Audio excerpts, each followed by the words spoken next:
যে গম্ভীরায় আর হরিদাস ঠাকুর চলতে পারে না, আসতে পারে না, শরীর বড় কি। তাই একদিন গৌরী বললেন, মুকুন্দ বলতে পারো আমার হরিদাস বহুদিন আসে না আমাকে দেখতে, কেন আসে না? প্রভু তুমি কি জানো না তোমার হরিদাস শয্যাশায়ী? কি বললে?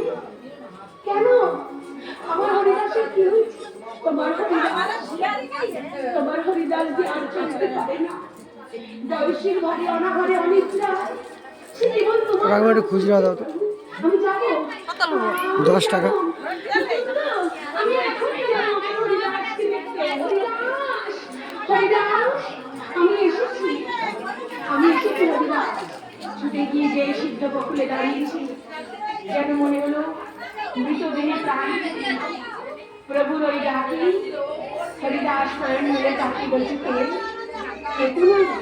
আমি এসেছি, তুমি যার জন্য অপেক্ষা করে আছো। আমি তোমার প্রভু এসেছি। গৌরহরি, গৌরহরি তুমি এসেছো। গৌরহরি বড় দেরি করে